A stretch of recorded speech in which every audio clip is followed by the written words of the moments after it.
Happy New Year and welcome to the grand final of the Prospect Music Award 2021. Now, for long-time followers of Prospect, you will usually know that we're on the airwaves this time of year, but then 2020 happened. This year, we're all recording from the comfort of our very own homes. So I say we because I'm never alone in my final show. I'm joined by my fellow four judges, the people who are responsible for selecting all of this year's 25 nominees. First up, a man who's been a massive part of Prospect for the last 6 years. He's also added being the co-executive producer of the Prospect Music Award to his CV.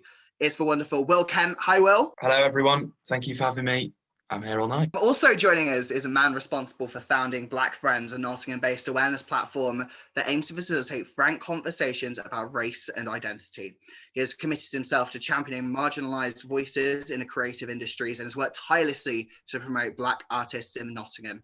It's the incredible James Denham. Hi, James. Hello. Nice to be here. Really excited. Can't wait. Now, we would also be joined by another of our judges. We're not at the moment because she's probably the busiest person in the Nottingham music scene. She's the co-head of Flex Records, one of the city's biggest independent record labels, is the production manager of the Bodega, a historic Nottingham venue where the likes of Arctic Monkeys and Florence and the Machine have previously played. And is also a musician alongside everything else. Maddie Chamberlain will be joining us a little bit later in the show. And finally, she's a creative director, a vocal coach, and an artist counsellor, a triple whammy. She moved to the UK when she was just 18 years old and is one of the most passionate people I've ever met, and music really has changed her life. Please welcome the fantastic Francesca Biscozzi. Hi, thank you very much for having me. Guys, welcome to the grand final of the Prospect Music Award 2021. How are we all feeling? Yeah, pumped. I'm really excited to get going. There's a lot to discuss. Yeah, I'm very excited. Thank you very much. As I said, it's very, very nice to be included in this so early in my career, but it's been lovely. It's been a lovely journey so far. Will, what do you think? Very hyped up, very happy to be here and to have been judging in these fantastic acts. I'm excited to see the winners. James and Fran as well, this is your first year of Prospect as well.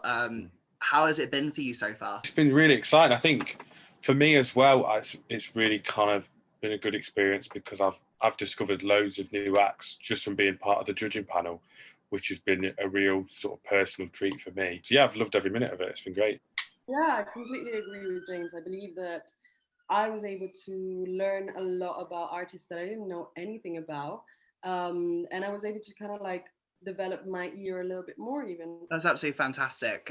Thank you so much for coming to join me. And these guys will be with me all through the show. And Hannah Loser fans, stay where you are, as Prospect's very first online presenter, Hannah Clarke, will be joining us throughout the show as she educates us more about all of this year's finalists, and we'll also be joining our Zoom call a little bit later on. So before we delve into everything Prospect, we need to go back in time to find out exactly who our finalists are. We're going back in time to exactly 2 weeks ago when the first round of voting closed and the 25 Prospect nominees were about to become 10.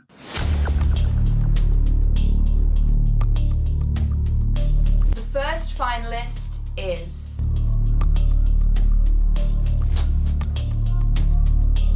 Sinead OBrien. Up next is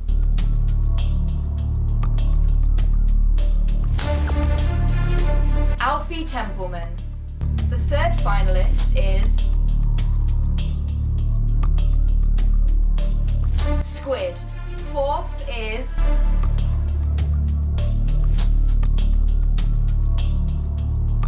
Ash Nico. Our next finalist is Matilda Man. Taking the sixth finalist spot is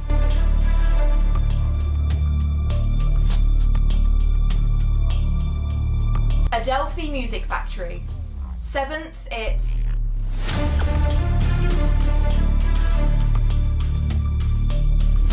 coffee.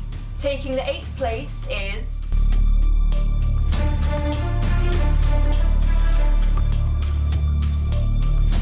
Green Tea Peng. The penultimate finalist is... Joseph. And the last artist to become a Prospect Music Award 2021 finalist is...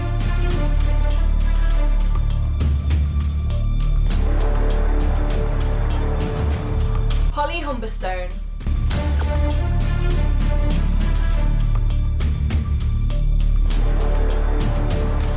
Your 2021 Prospect Music Award finalists. Will's not here at the moment.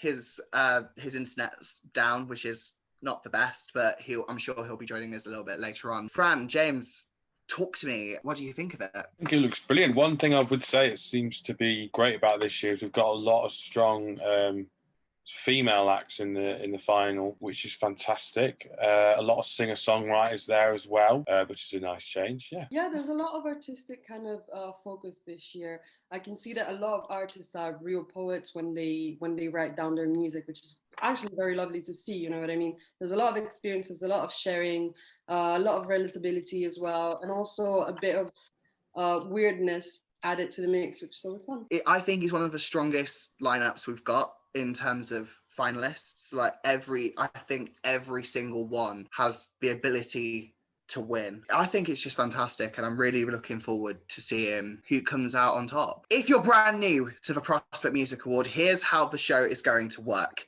As we've already stated, 10 artists have qualified for the grand final. Us 5 judges, well, 3 at the moment, we have all ranked each artist. Our favourite gets 10 points and our least favourite gets 1 point. Since the 18th of December, the second round of voting opened, and we asked you to rank each artist as well. Your favourite got 12 points, your second favourite got 10 points, your third place got 8 points, fourth 7, fifth 6, and so on. Voting closed in the early hours of Monday morning, and your votes have been combined with the judges' scores to create an overall total. All of the votes have been counted and verified, and we'll be finding out each of those results very, very soon. Myself and the judges will speak about each of the 10 finalists one by one and discuss why each one deserved to get through to the final. Let's start things off with our first finalist. She's the East Midlands indie pop star who's making waves across the Atlantic.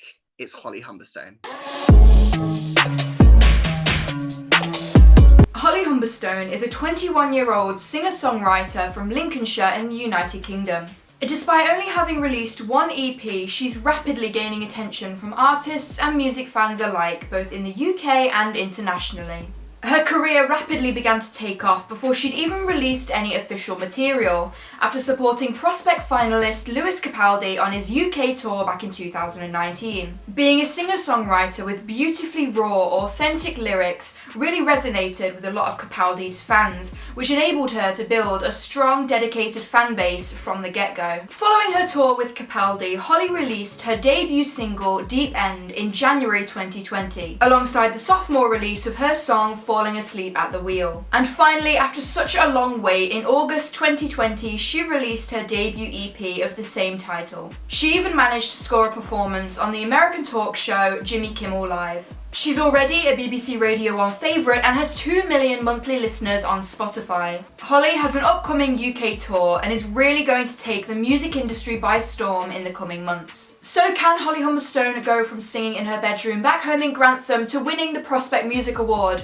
Only time will tell. That is Holly Humberstone. Thank you very much, Hannah, for that incredible report. What do we think? Yeah, she was one of the standout, I guess, singer-songwriters we've had so far on the Prospect nominees list. Straight from the off, from the big sort of 50 artist long list that we were given, Holly was one of the female artists that stood out somewhat. She has quite a strong, personality, and her music is quite dramatic in a sense. It's very air grabby. She makes it quite an exciting pick, and it's sort of added to, one of the reasons why she's come, so far in the competition. She's very unfiltered sometimes. She writes a lot about her own personal experience, which is something that I personally enjoy seeing a lot when it comes to singer-songwriters. She has a lot of passion of her. You can see that she's just expressing herself through music, which is always good to have. I feel like she's destined for bigger. Yeah, absolutely agree with both of you here. A lot of her personality comes across in it as well. It's very current, it's very now,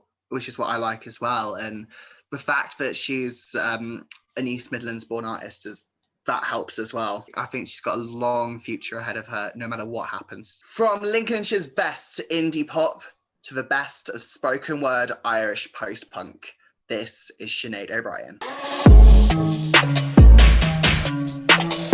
One listen to Sinead OBrien and you just know that she's something special. The Irish spoken word poet from Limerick has had such an amazing 2020. She was covered by NME and praised for the way that she uses music and her voice to create a beautiful rise and fall, a surge of energy and a withdrawal, which adds to her uniqueness. She released her EP Drowning in Blessings in September, alongside the singles Most Modern Painting and Strangers in Danger. Again, she's one of those artists that you'll either become completely obsessed with or just not understand.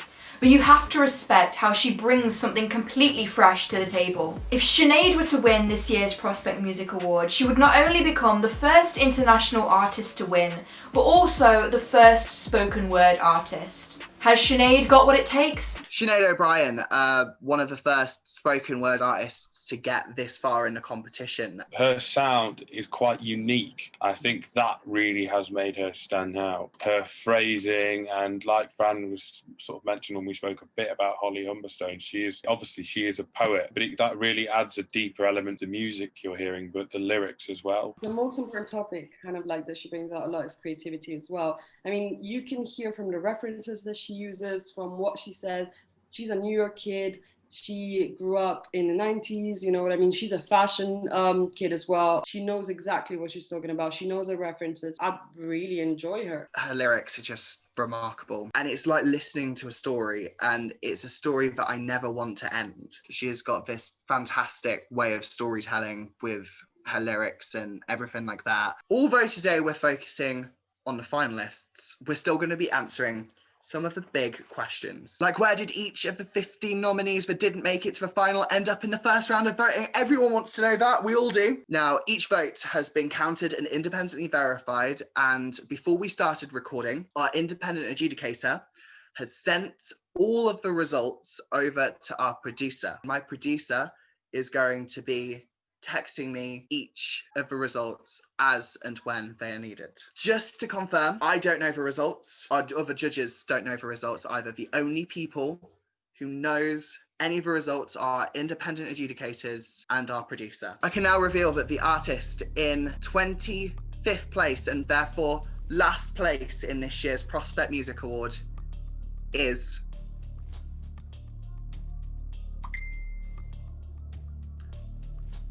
the Snuts. This is interesting. I'm going to start off with this one, I think. I'm shocked at that. There's a lot of indie bands out there at the minute and that are very distinctive, and the Snuts are like that as well. I'm very shocked, actually, to hear that they're in last place. But what about you two? What do you think? I mean, personally, based on a lot of the discussions that we had, I'm not too shocked to discover the Snuts taking up that position. I didn't feel they stood out. Nothing against the Sluts or the Slut fans, but I didn't think it really warranted to kind of be voted up higher up in the listings compared to some of the other artists. One of the reasons why the people that are in the top 10 are in the top 10 is because there's that one little thing that just brought them over the top. They just didn't do it for me. They're missing something, which I cannot pinpoint at the moment. I'm not gonna lie. A couple of years ago, MXM came in last place, and look at her now. She's doing some incredible stuff. In 24th place in this year's Prospect Music Award is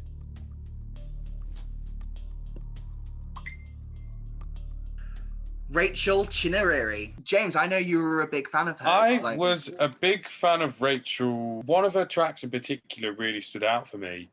I think it was a track called Give Me a Reason. And it was one of the favourite songs for me out of any of the artists on the list. I feel like some of her other songs aren't that strong, and I understand why she's been placed where she is. Absolutely. I think for me, there was another track that stood out to me, and that was Adrenaline. I loved the sound on that. I loved the production on it. She sounded fantastic on it, to be honest with you. It's not strong enough, I think. Yeah. Yeah, she's good in some tracks. She's good in every track. She's amazing in some. But the problem is her consistency, is the fact that her discography is not as great as it could be. Shall we find out who's in 23rd? Yeah, go for it. Here, the artist in 23rd place is...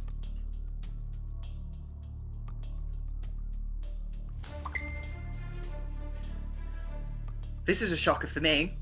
Nasty Cherry. I don't know why, but even though it's a shocker, I had an inkling they'd come at this position. I really, really enjoy this artist's music. I generally do. When I was reviewing all these artists, if they gave me some kind of emotion, if they made me feel some kind of way, that's something that would bring them forward to me. And then I would be able to listen to them, study them, analyze them. Like you, I felt they were a bit stale. I think it maybe looks a bit shocking. They're, like a group that's been put together by Charlie XCX. I think she's played a big role in putting the band together. But like you, Fran, I felt like, they could quite easily fall into the background if you were to play them. I just don't think it has enough soul or genuine passion to really move me and, the rest of the people on the panel. I know they released a track, I think it was in 2018, but it was called Music with Your Dad.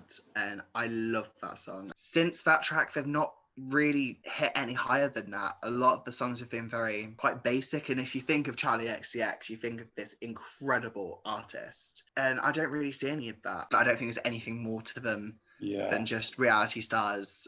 But that's the thing about them. That's why I think that's the whole crux of it. They are being constructed. They're that they're trying to take the mick out of almost. At the same time, it leaves them kind of hollow because they're just a caricature of constructing a pop band. Whenever artists are endorsed by other artists, I'm always kind of wary about that. They're in that comfort spot it's just kind of... Just to add on to that point as well. We're really slamming them. Yeah, I'm sorry. This sounds so horrible, but just to add on to that point as well, we have seen in the past bands put together and it work really, really well. Obviously, we've had Girls Aloud in the past, and if we're talking more recently, Little Mix, regardless of whether you like them or I don't know, maybe even One Direction or exactly. Exactly. I hate One Direction, but I respect what they do to an extent. They're good at what they do. The industry has proved that it can work. So I don't really see any excuse as to why Nasty Cherry can't. We're going to stop slamming them now. We're now going to reveal the artist in 22nd place, and I can reveal that is...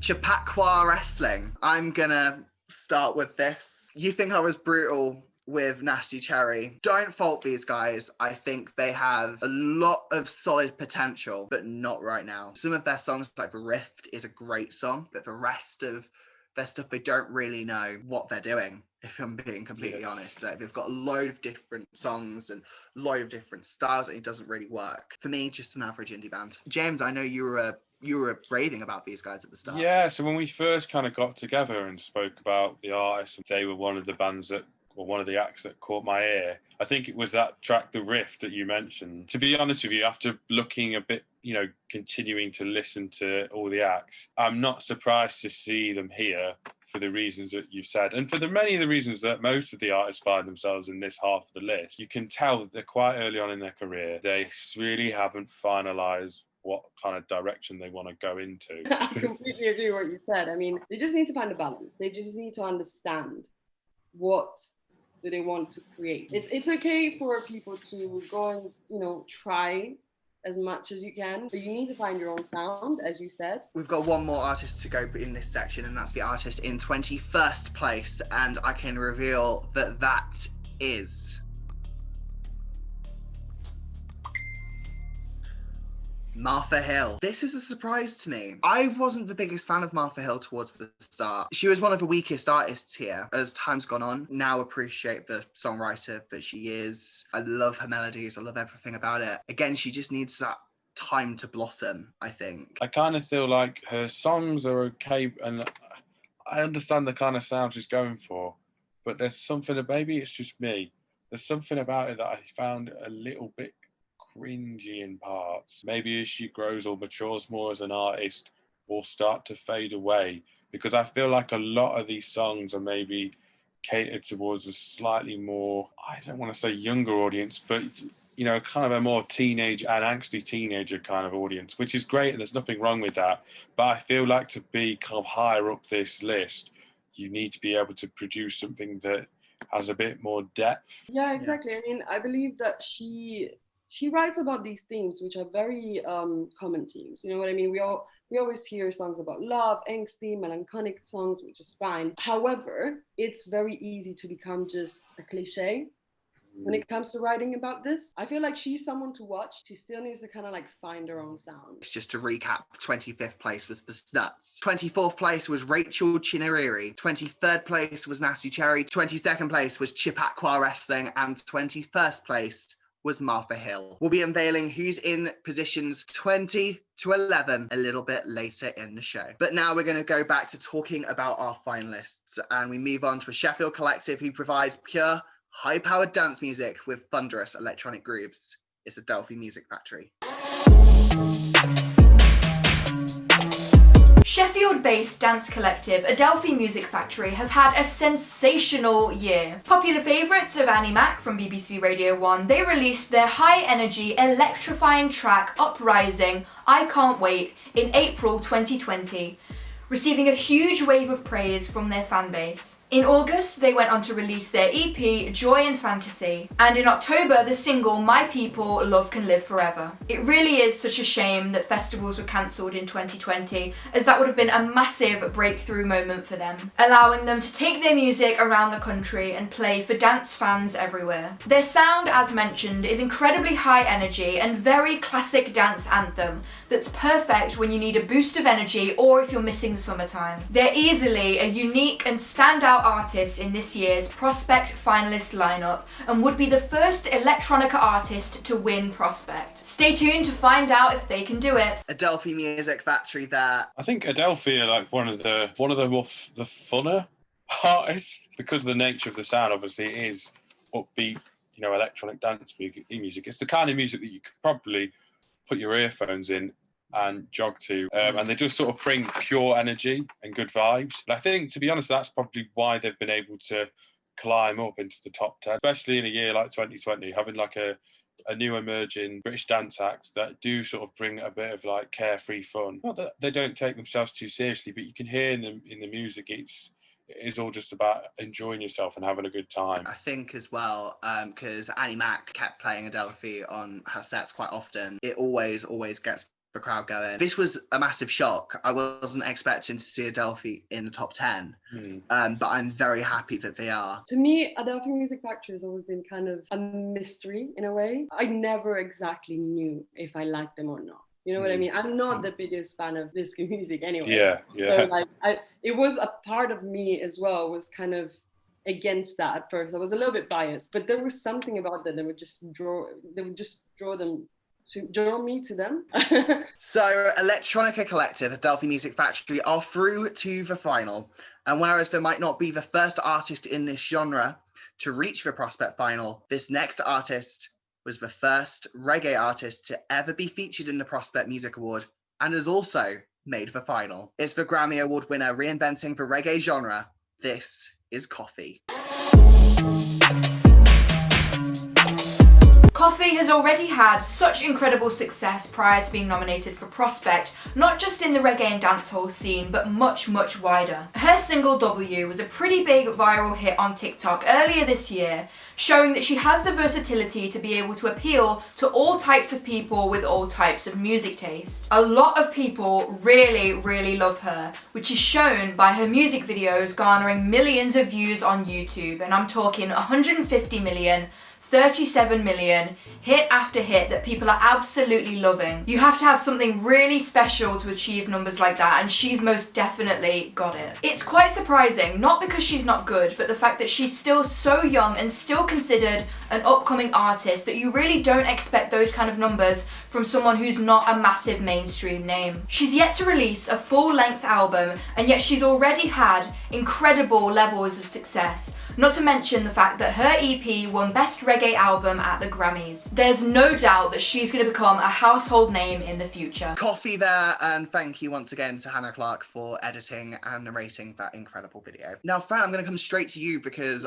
I know you're a massive Coffee fan. She was meant to be in a top 10 for me in the playlist. I was like, yeah, no, Coffee, that's my number one, that's my only one. I believe Coffee is amazing. I think she's such a trailblazer at the end of the day. She's 19. I think she's 20 now, I'm not very sure. Yeah, I think she's 20. Yeah, she is the first female, youngest person to ever get a Grammy for a reggae album. That's mind-blowing. Earlier on, when we first started meeting up as a panel, I think a lot of what Fran said about Coffee really hit home with me. And at first, I remember listening to it by myself, and she did stand out to me a bit. And I liked the fact that, like a Delphi, I guess, her music was fun and was different to the other acts because of the genre that she's coming out from. And then after the first conversation that we had as a panel and hearing Fran talk about Coffee, it made me realise that actually she's someone to really be taken seriously, and the kind of music that she's producing and where she's come from and like what she represents and who she's putting on the map, and the music is so joyous and free and just really, obviously, you know, does have that sun-kissed, you know, energy, kind of relaxed summer vibe to it as well. She deserves to be in the top 10. I think early on it was clear that she'd be someone that would be high up there and maybe, you know, has a chance of winning. Who knows? You know that over the next few years you will see her popping up. I couldn't say any more than what you guys have said. I was always wanting Coffee to be in the final. Not a lot of people listen to this kind of thing anymore. If we take a look at like younger generations and stuff like that, they might not really appreciate like the big reggae artists. They might not appreciate Bob Marley, and I think Coffee is bringing that inspiration. Let me just tell you something. Go on. She wasn't going to be in the top 10. I would have just dropped out, by the way. That's my finalist. That's my winner. So, earlier in the show, we started to reveal the positions of where our prospect nominees finished overall. The artists that didn't make the final, that is. And so, I can now reveal that the artist in 20th position is Channel Trez. Was expecting him to get a lot higher. James, I know you vibed with him quite a bit. Yeah, so I'm surprised that he's only just got, you know, the top 20 days. I was kind of lukewarm with Channel Trez, and then as the rounds kind of went on and we spoke a few more times as a panel, I kind of warmed to him a bit more. A lot of his stronger tracks were tracks featuring other predominant artists, and it felt as though, especially the track he has with Tyler the Creator, because Tyler's featuring on it and it's Tyler who's bringing the energy. That being said though, it's still Channel Trez who's, I think, on production and has worked his magic. He's clearly talented and he knows what he's doing, because he wouldn't be in the same recording studio with the artists that he works with. I think in the next couple of years, I think he will start to emerge and you will see him, his name being at the top of like, you know, festival lists or gig lists. Completely agree with what James said. There's a lot of potential there. Of course, the kind of music that he does, it's a very particular kind of music. As much as I absolutely love it, I believe that what James said was true. Like next year, if he keeps working on his craft, maybe keeps working with Tyler alongside him, kind of, you know, learning a little bit more from that, it's going to be easier and we're going to see him rise to the top. He's a fantastic artist, absolutely. I was very shocked to see that he got so low. I'm not the biggest fan of Skate Depot. I think Top Down's great. I love Weedman as well. I think that's a solid track. I don't know, Will was a big fan of his as well. I could definitely see him playing like quite a big slot at like Coachella or somewhere like that. So now let's reveal the artist in 19th. I can reveal that artist is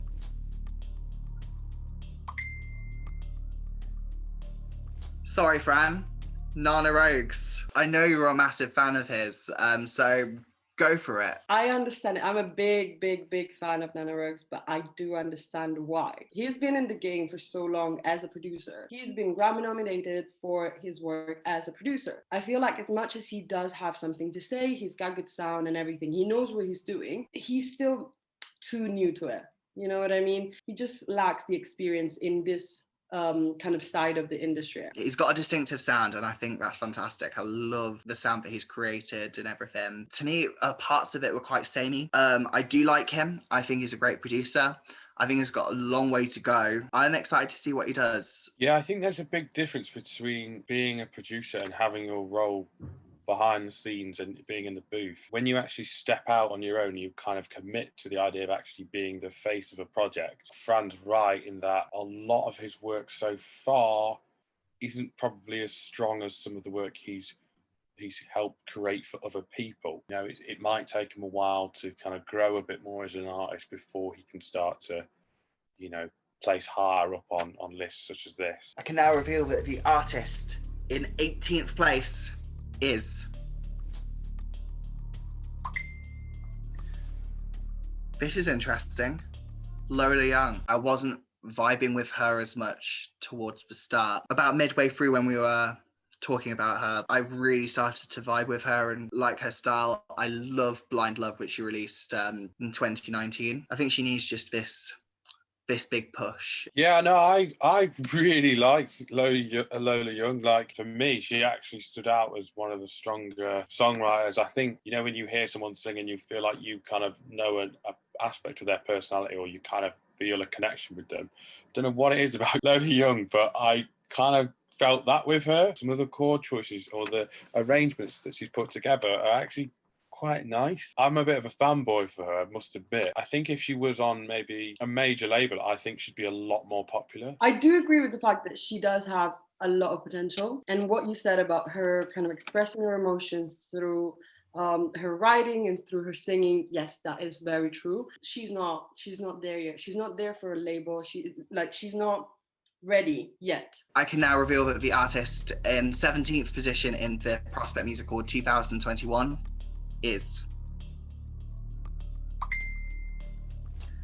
Jay Gray. James, I'm going to come straight to you because... Man, this is just my like fanboy little section, it seems, of the final.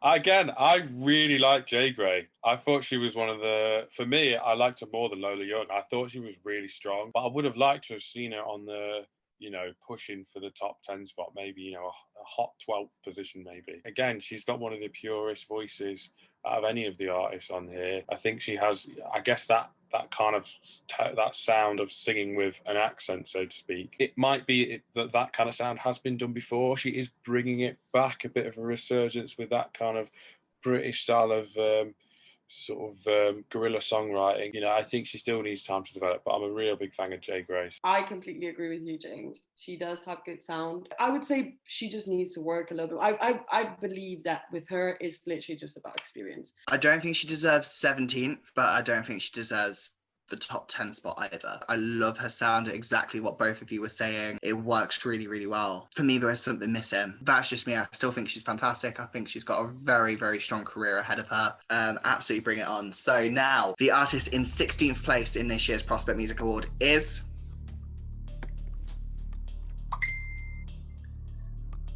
Interesting. It's Tisha. I want to kick things off with this one, if that's all right. I love her sounds and everything like that. She did a song a couple of years ago now called Moon. Everything about it just works really, really well. Obviously, there's a lot in this kind of style of electronic music. It's needed right now. We don't really have a lot of female producers in our industry. I think she's going to be big, and I think she's going to inspire a lot of people to go into music production. Sorry, I was going to jump in because I'd really like Tisha. I thought she was great.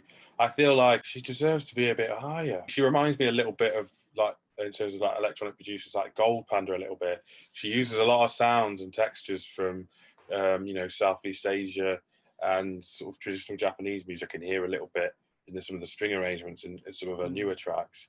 But I think she's fantastic. It's always good to have the music industry more diverse, especially in that area of music. It is quite male dominated. I think maybe at first when you hear her tracks, you don't think there's a lot there. But honestly, I think she's fantastic and she has a lot to offer. Absolutely. Fran? I mean, I agree with both of you. There's not much that I have to say on this. It's just, it makes me happy the fact that I can see, you know, a woman in this kind of field is very nice. As you guys said, it's hard to see women producing. I believe she's placed correctly. She just needs to work on her sound a little bit better. There they are, the artists in 20th to 16th places. And we'll be unveiling our final 5 artists who are in positions 15 through 11 a little bit later in the show. But now we're moving on to a beautiful acoustic indie folk artist who supported our reigning champion, Arlo Parks, on her European tour just before the pandemic began.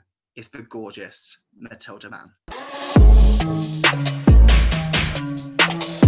Matilda Man had an amazing start to 2020 after releasing her successful debut EP, If That Makes Sense, featuring 2 incredible singles, The Loch Ness Monster and The Fucking Best. The EP went on to receive a lot of praise from critics as she began to solidify her gorgeous sound and incredible songwriting skills. Also in the year, she supported reigning prospect champion Arlo Parks on her sold-out European tour, exposing her to a new audience, and it's easy to see why she's so easy to fall in love with. Later in the year, she released her second successful EP titled Because I Want You to Know, featuring singles As It Is and Happy Anniversary Stranger in November. 2020 really has been a massive breakout year for Matilda. With an ever-growing discography and fan base, it won't be long before we're hearing her incredible songs regularly on the radio. There we go. That's Matilda Man there. I'm on the lag, so very sorry, but we're just gonna go through it. Fran, what are your opinions on Matilda Man? One of the things that happened to me with most of the artists was that I had to kind of like go back and forth between them. You know, there's such different sounds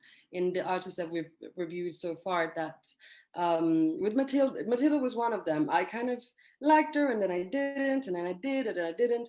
Now, looking back at it, I understand why she's in the top 10. She's amazing. The way she sings is very intimate. Her lyrics are very honest as well, which I particularly like. She's not metaphoring around. She's just telling you exactly what she's thinking, which I genuinely love. Matilda kind of represents the archetypal indie singer-songwriter, kind of like some of the words that Fran was using to describe her music.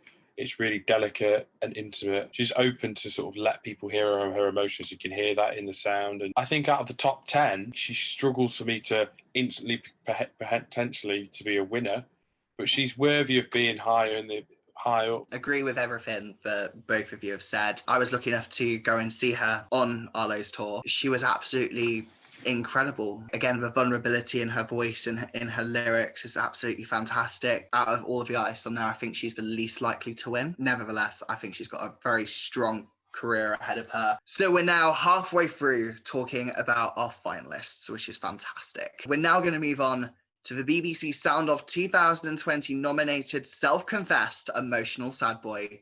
This is Joseph.